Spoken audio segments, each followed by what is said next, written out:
Hello friends, welcome to my YouTube channel.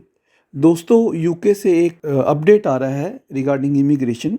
UK की home secretary Suella Braverman ने कुछ guidelines immigration को लेकर रिलीज़ की हैं। तो आइए जानते हैं वो गाइडलाइंस क्या हैं, क्या आप भी उनमें आते हो, और उस गाइडलाइंस का जो गाइडलाइंस रिलीज़ हुई हैं उनका आपके प्रोफाइल के ऊपर, आपके वीज़ाज़ के ऊपर क्या क्या इफ़ेक्ट होने वाला है।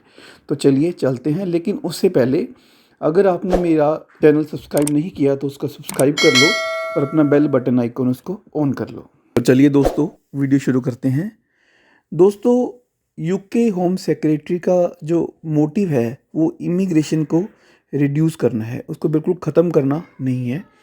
उन्होंने जो इंटरनेशनल स्टूडेंट्स के लिए टारगेट रखा था 2030 का, वो था उनका 6 लैक्स। ये 6 लैक्स बच्चे जो हैं वो स्टूडेंट्स इनरोल होंगे, लेकिन वो जो टारगेट है वो 2021 में ही कंप्लीट हो गया। और इससे भी बड़ी बात जिससे आप सुनकर हैरान होंगे कि यूके में जो टोटल इमिग्रेशंस हैं, नेट इमिग्रेशंस जो अभी हैं वो 5 लैक्स हैं। आपको 5 लैक्स सुनने में बड़ा ही कम लग रहा होगा, लेकिन यूके के अकॉर्डिंग हम सोचेंगे तो ये काफ़ी ही बिग नंबर है, क्योंकि स्कॉटलैंड के कैपिटल की अगर हम बात करें तो उसकी जो पॉपुलेशन है वो 5 लैक्स है, और 5 लैक्स हम बात करें यहाँ पर इमिग्रेंट्स की जो कि नेट अभी यूके में हैं। तो देखिए, 9 साल एडवांस, 9 साल पहले उन्होंने जो अपना टारगेट था उसको अचीव कर लिया। मतलब स्टूडेंट्स जो हैं 9 साल के बाद आने थे, वो 9 साल पहले ही आ गए। नंबर्स बढ़ गए इतने कि उनको सेट करने के लिए वो इमिग्रेशन पे कंट्रोल कर रहे हैं, जिसके कारण उन्होंने ये स्टेटमेंट रिलीज़ की है। लेकिन अभी जो उन्होंने अनाउंसमेंट की है उसमें उन्होंने ग्रेजुएट वीज़ा और उनके पीएसडब्ल्यू को लेकर कोई भी बात नहीं कही है। उन्होंने जो गाइडलाइन रिलीज़ की हैं वो उन्होंने की हैं डिपेंडेंट वीज़ा पे, एंड जो यूके के सिटीजन हैं उनके लिए, एंड कुछ जो स्किल्ड वर्कर हैं उनके लिए। जो डिपेंडेंट्स हैं वो यूके में अगर 3 साल का डेटा देखें तो 5 टाइम्स बढ़ गए हैं। अगर 2019 में देखें तो 13,664 थे, जो कि अब 2022 में 81,089 हो गए हैं। ये ऑलमोस्ट 5 टाइम्स बिगर हैं।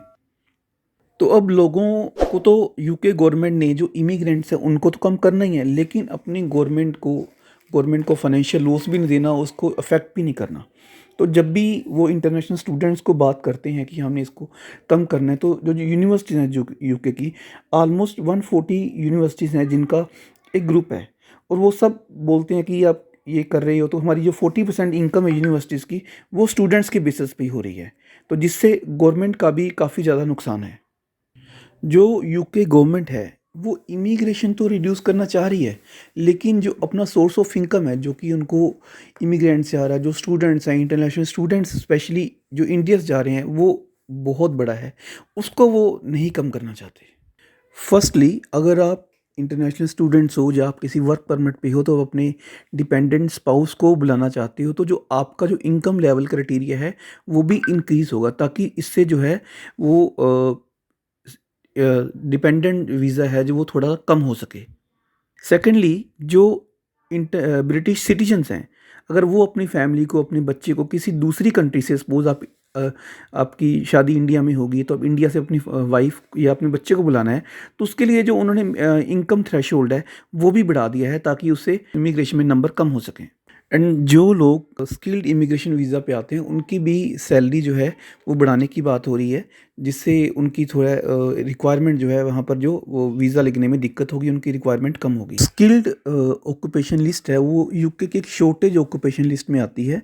अनफॉर्चुनेटली इनकी जो सैलरीज़ हैं वो काफ़ी सालों से, आप बोलते हो डिकेड से नहीं बढ़ी हैं, जिनको अब बढ़ाने की बात की जा रही है। और अगर ये सैलरीज़ बढ़ती हैं तो उनके भी वीज़ा प्रोसेसिंग में काफ़ी दिक्कत आएगी, और जिससे इन कैटेगरी की स्किल्ड इमिग्रेशन है वो काफ़ी कम होगी। क्योंकि अगर मिनिमम थ्रेशोल्ड जो अगर फिक्स किया जाता है, तो हो सकता है, एग्जांपल दे रहा हूँ कि गवर्नमेंट फिक्स करती है कि किसी कैटेगरी का 30,000 है, और जो एम्प्लॉयर जो उस पर ऑफर नहीं दे रहा, तो उस इंटरनेशनल जो भी वर्कर आ रहे हैं तो उसको वीज़ा मिलना मुश्किल हो जाएगा, अगर एम्प्लॉयर उसको सेम जो एज़ पर गाइडलाइंस जो है वो ऑफर नहीं दे रहे। तो ये बात तो थी अदर इमिग्रेंट्स की, लेकिन स्टूडेंट्स के बारे में अभी ज़्यादा चिंता नहीं है, क्योंकि स्टूडेंट्स काफ़ी ह्यूज अमाउंट जो है फ़ीस पे करते हैं। आप बोल सकते हो कि यूके गवर्नमेंट का बैकबोन है इंटरनेशनल स्टूडेंट्स के ऊपर ही जो है वो सारा अपना इनकम प्रॉफिट वो सब करते हैं।